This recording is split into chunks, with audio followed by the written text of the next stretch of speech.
नमस्कार दोस्तों, आप सभी का स्वागत है आपके अपने चैनल न्यू लक्ष्य एकेडमी में। सीटेट की सीरीज चल रही है। हिंदी हमारा टॉपिक है। हिंदी टॉपिक के ऊपर जो आज न्यू लक्ष्य एकेडमी जो मेन सब टॉपिक लेके आया है उसका नाम है बहुभाषिकता। जैसे आप समझ पा रहे हैं, बहुभाषिकता शब्द से ही पता लग रहा है कि बहुत सारी भाषाएं। अब ये चीज क्या है, देखो भारत में लगभग 1600 के आसपास भाषाएं बोली जाती है। पूरी दुनिया में लगभग 4800 या 5000 के आसपास भाषा बोली गई है। उसका एक तिहाई हिस्सा भारतवर्ष में बोला जाता है। उनमें से भी 22 भाषाएं ऐसी हैं जिन्हें संविधान में रजिस्टर्ड किया गया है। लास्ट की जो 4 भाषाएं बोडो, मैथिली, डोगरी, संथाली भाषाएं हैं जो लास्ट में जोड़ी गई है। भारत जिसमें इतनी संस्कृतियां हैं, अलग अलग भाषाएं हैं, अलग अलग धर्म है, पंथ है, फिर भी एकता की भावना रखता है। तो उसमें ऐसे देश में कई बार क्या होता है, किसी एक चीज को समस्या के तौर पे मान लिया गया है। वो है यहाँ की बहुभाषिकता। वो कैसे मान लेते हैं, हमारे पास एक दिल्ली प्रदेश में रह रहे हैं और यहाँ पे एक क्लास है जिसमें कोई बच्चा असम का है, कोई बिहार का है, कोई पंजाब का है, कोई हरियाणा का है। यानी उनकी अलग से बोली है, उनकी टोन अलग है, उनकी भाषा में परिवर्तन है। तो क्या इसको समस्या के तौर पे समझना चाहिए या नहीं? आइए आज इसी के बारे में हम जानते हैं। जैसे आप देख पा रहे हो, कक्षा कक्ष में बहुभाषिकता एक संसाधन के रूप में। तो कक्षा कक्ष आपको पता ही है, बहुभाषिकता के बारे में होने बात अभी की है। अब देखते हैं संसाधन। संसाधन दो प्रकार के बेटा, एक जो फिजिकल है यानी जो प्रकृति ने हमें दिया है, दूसरे जो मानवीय संसाधन है जैसे मनुष्य है। एग्जाम्पल के तौर पे अगर मुझे कुछ साइंस के बारे में पढ़ाना है और मैं क्लास में एक डॉक्टर को बुला लेता हूँ, तो वो एक मानवीय संसाधन का प्रयोग हो गया, अध्ययन अध्यापन की प्रक्रिया। तो उसी प्रकार बहुभाषिकता एक संसाधन के रूप में किस प्रकार, आइए देखते हैं। बहुभाषिक कक्षा विद्यार्थियों के शब्द भंडार में वृद्धि करती है। पहली लाइन में 100 का निचोड़ है कि जो बहुभाषिकता है वो व्यक्तियों के या बच्चों के शब्द भंडार को बढ़ाती है। जैसे मान लेते हैं इंग्लिश में जिन्ना उसे इंग्लिश में स्टेट्स कह देते हैं, वही कहीं पर हरियाणा में पैड़िया कह देते हैं, वही आप पानीपत की जाओगे उन्हें पड़कड़ा कह देते हैं। अलग अलग जगह पे अलग अलग चीज कहते हैं। तो क्या इससे कुछ कमी हो रही है, वृद्धि हो रही है? इससे तो वृद्धि हो रही है। और वृद्धि किस चीज की हो रही है बेटा? आपके शब्द भंडार की, यानी आपको शब्दों का ज्ञान मिल रहा है। तो बहुभाषिकता इस प्रकार जरूरी। आगे देखते हैं। बच्चे अपने विचारों को अपनी मातृभाषा में सहज रूप से व्यक्त करते हैं। बेटा लास्ट क्लास में मैं आपको बता चुका हूँ, ये री की मात्रा है। हमारे ज्यादातर बच्चे क्या करते हैं, अपनी बोली को थकाना नहीं चाहते, अपनी जीभ को दो थकाना नहीं चाहते, वो मातृभाषा कहते हैं, जबकि ये गलत है।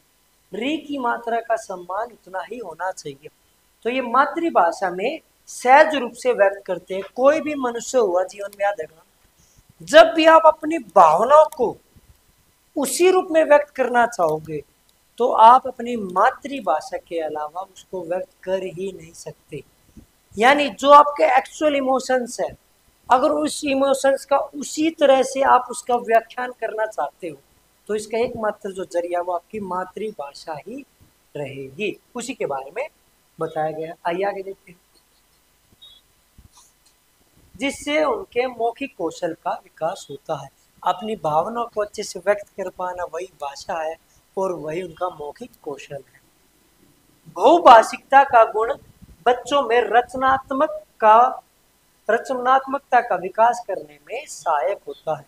तो जो बहुभाषिकता वो एक रचनात्मक कंस्ट्रक्टिव विचार पैदा करती है बच्चे के अंदर, उसके अंदर थॉट पैदा करते हैं, क्योंकि उसके पास बहुत सारी भाषाओं का ज्ञान है। चलो आइए आगे चलते हैं। ध्यान से देखना बेटा, कक्षा में विभिन्न भाषा का प्रयोग करना सांस्कृतिक आदान प्रदान का भी माध्यम है। आप एक चीज को समझिए, भाषा ही आपकी संस्कृति को प्रस्तुत करती है। आप मान के चलना, जिसकी लैंग्वेज इंग्लिश है तो वो ज्यादातर प्रभावित होगा इंग्लिश कल्चर से, लेकिन जिसकी भाषा संस्कृत है तो वो ज्यादातर प्रभावित मिलेगा आपको सांस्कृतिक व्यवहार या कल्चर से, जो भारत की भूमिका मुख्य नींव रहा। तो उसी प्रकार भाषाएं जो है, जिसकी बिहार की भाषा है वो वहाँ के कल्चर से जुड़ा हुआ है, यूपी का जो बच्चा वो यूपी के कल्चर से जुड़ा हुआ है, वही की उसकी भाषा है। तो कहीं ना कहीं भाषा संस्कृति से जुड़ी हुई है। और जब एक क्लास में बहुत सारी भाषाओं वाले बच्चे हैं, यानी बहुत सारी संस्कृतियों वाले बच्चे हैं, और वो आपस में क्या करते हैं, आदान प्रदान करते हैं। भिन्न भिन्न भाषाओं के प्रयोग करने से सभी छात्रों को एक दूसरे की भाषा समझने का अवसर मिलता है। सिंपल सी बात है, आप जिस परिवेश में रहोगे, जिस व्यवहार में रहोगे, तो वहां से भाषा का धीरे धीरे अर्जन करना शुरू कर दोगे। तो यही बात बताए, एक दूसरे से भाषा को समझने का अवसर मिलता है। वह अपनी मातृभाषा का सम्मान करने के साथ साथ दूसरों की भाषाओं एवं संस्कृतियों का सम्मान करना भी सीखते हैं। एक ऐसा परिवेश तैयार हो जाता है भारतीय कक्षाओं में, जिसमें भाषाओं की भी महत्व दिया गया है और साथ में संस्कृतियों के प्रति भी इज्जत पैदा की जाती है। बहुभाषिक क्षमता, संज्ञानात्मक वृद्धि, यानी आप देखें ना बहुभाषिकता किस किस चीज में हेल्पफुल है। तो पहले तो संज्ञानात्मक वृद्धि यानी आपके बौद्धिक विकास में सहायक है। सामाजिक सहिष्णुता यानी सामाजिक में एक दूसरे के प्रति सामाजिक भावनाएं आदान प्रदान, उसमें सहायक है। विस्तृत चिंतन, चिंतन करने का ब्रॉड विकास करता है माइंड का। और बौद्धिक उपलब्धियों के स्तर को बढ़ाती है। यानी आप देख सकते हैं बहुभाषिकता कोई कमी नहीं है, ये तो होना ही चाहिए, ये बहुत जरूरी चीज है। इसलिए भाषाओं को विद्यालयों में एक संसाधन के रूप में प्रयोग किया जा सकता है।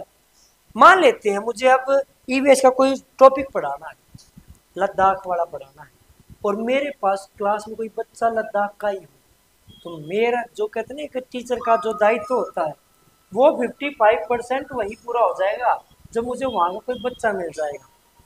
क्योंकि वो जो अपने कल्चर को बता सकता है, अपनी भाषा में अपने विचार को व्यक्त कर सकता है, वो पूरी तरह से सभी बच्चों को जोड़ पाएगा लद्दाख से। तो वही चीज इसमें आप देखने को मिलती है। आइए आगे चलते हैं, ध्यान से देखिएगा बेटा। अलग अलग भाषिक पृष्ठभूमि से होने के कारण बच्चों के शब्दों व उनके उच्चारणों में भिन्नता पाई जाती है। बच्चों के शब्दों और उच्चारण में भिन्नता पाई जाती है। आप हरियाणा में जाओगे, कहीं आपको मिलेगा वहां से आजा, कोई कहेगा वाडेता आजा, और कोई कहेगा उड़ेता आजा। यानी उच्चारण में भी क्या पाएगा, अलग टोन का दबाव अलग पाएगा। इसलिए भाषिक पृष्ठभूमि के आधार पर किसी को पीछे नहीं छोड़ा जा सकता है। बच्चों की भाषा विविधता को एक संसाधन के रूप में प्रयोग किया जाता है। ये मोस्ट इंपोर्टेंट लाइन है बेटा। इस बात के प्रमाण भी मिले हैं कि द्विभाषी बच्चों की वैचारिक क्षमता अन्य बच्चों की तुलना में अच्छी होती है। यानी ये प्रमाणीकृत है कि जब बच्चे को एक से ज्यादा भाषाएं आती हैं तो उसके बौद्धिक क्षमता भी बढ़ती है, और ये मिले हैं सबूत। बिल्कुल ठीक बात है। बेटा ध्यान से देखना, बच्चों पर क्षेत्रीय भाषाओं का प्रभाव। अब जो टॉपिक है बच्चों पे क्षेत्रीय भाषाओं का प्रभाव, आपका जो बेस है, आपका जो बैकग्राउंड है, आपका जो क्षेत्र है, उसका 100% प्रभाव होता है आपकी भाषा पे, और आपकी भाषा का प्रभाव होता है आपके व्यवहार पे। तो भारत एक बहुभाषिक देश है, विभिन्न क्षेत्रों की अपनी भाषाएं होती है, और क्षेत्रीय भाषाओं का छात्रों पे प्रभाव पड़ता है। जो शिक्षण प्रक्रिया एक चुनौती है, क्योंकि ये एक चुनौती हो जाती है, क्यों तब बात आ जाती है शिक्षक किस लैंग्वेज में पढ़ाए, किस क्षेत्रीय भाषा में पढ़ाए। तो इसलिए शिक्षक एक शुद्ध रूप अपनाता है, लेकिन वो कई बच्चों के लिए समस्या बन जाती है, क्योंकि वो अपने क्षेत्र से जुड़ा अपनी बोली में अच्छे से समझता है। तो इसी प्रकार बताया गया कि यह प्रक्रिया में चुनौती की तरह आ जाता है। छात्रों में भाषाई कौशल विकसित करने की चुनौती। अब भाई भाषाई कौशल विकसित कैसे कर सकते? भाषाई विविधता के कारण छात्रों भाषा कौशल के विकास में चुनौतियों का सामना करना पड़ सकता है, क्योंकि क्षेत्रीय भाषा के प्रभाव का भाषाई कौशल पर भी प्रभाव पड़ता है। मान लेते हैं हम हिंदी का शुद्ध रूप बच्चों को धारण करवाना चाह रहे हैं, लेकिन डायरेक्टली या इनडायरेक्टली कहीं ना कहीं आप अपने उस टोन को, क्षेत्रीय भाषा के प्रभाव को नहीं छोड़ सकते जहां से आप बिलीव करते हो। तो यही चीज बताया गया है कि क्षेत्र का प्रभाव पड़ता है आपकी भाषा पर। आगे है शिक्षक के लिए बहुभाषा की चुनौती।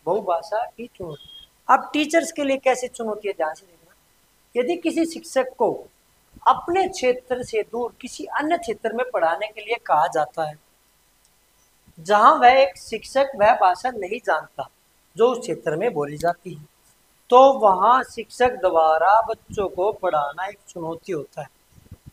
केंद्रीय विद्यालय की नौकरी में आप ज्यादातर देखते हो, भाई दिल्ली का कोई बच्चा है, वो नॉर्थ ईस्ट में कहीं नौकरी लग गया, साउथ में कहीं लग गया, अब वहाँ के बच्चे ज़्यादा है तो वो एडजस्टमेंट में दिक्कत है, क्योंकि वो उन भाषाओं को, उस प्रवाह के साथ उन शब्दों को बच्चों के अंदर धारण नहीं करवा पाएगा जो वहीं का टीचर कोई हो उसको पढ़ाने वाला।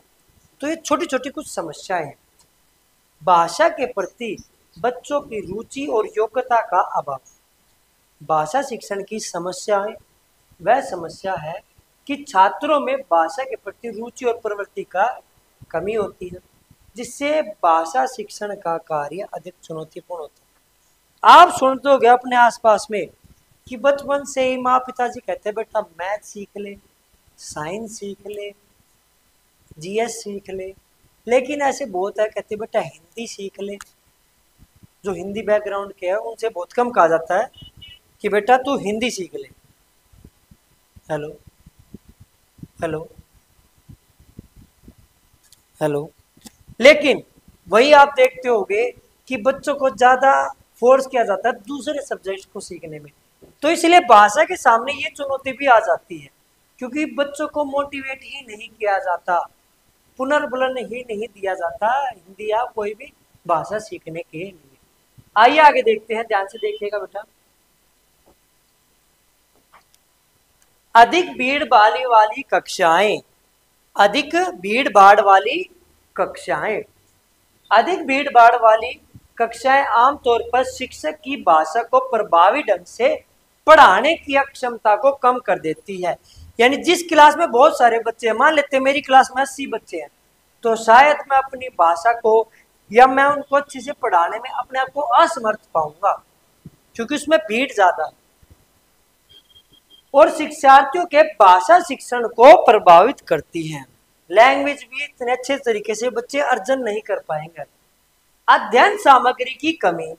भाषा विविधता वाली कक्षा में भाषा शिक्षण के लिए अध्ययन सामग्री की कमी भी एक समस्या।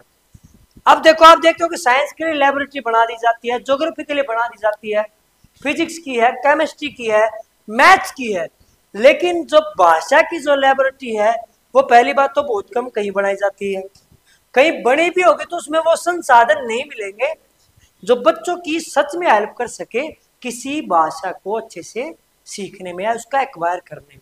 तो ये भी एक बहुत बड़ी समस्या है। चलो भाई, जैसे कि आप देख चुके हैं बहुत सारी भाषा के पर हम छोटी छोटी चीजों को बारीकों समझ पाए। जैसे एक शब्द है बहुभाषा, ये आप समझ में आ गए। एक क्लास में बहुत सारे बच्चे, उनके अलग अलग भाषा है, भाषाई परिवेश है। भाषा संस्कृति का पर्यायवाची है, यानी जो जिस भाषा का बच्चा है वहाँ की संस्कृति भी उसने एक्वायर कर रखी है। एक भाषा का बच्चा दूसरी भाषा के बच्चे के साथ अपनी संस्कृति का आदान प्रदान करता है। ये एक चुनौती नहीं है, ये मतलब समस्या नहीं है, ये एक संसाधन है। टीचर्स को भी बहुत सारी समस्याएं आती है, लेकिन इससे जीता जा सकता है। बच्चों के लिए अच्छी से अच्छी लेबोरेटरी बनाई जा सकती है, TLMs के यूज किए जा सकते हैं। तो इस प्रकार भाषा की बहुत सारी बारीकी आपने आज समझी है, तो शायद अगर जिंदगी में एक क्वेश्चन भी आपके इसमें से निकल के आता है तो आपके लिए बहुत अच्छा रहेगा। तो इसी प्रकार अगली कड़ी से बहुत जल्दी हम आपसे जुड़ पाएंगे न्यू लक्ष्य अकेडमी से। और बच्चों ध्यान रखो, जो करना है अभी करना है, इसके बाद तो पूरी दुनिया को पता करना है। जल्दी मिलते हैं। जय हिंद, जय भारत।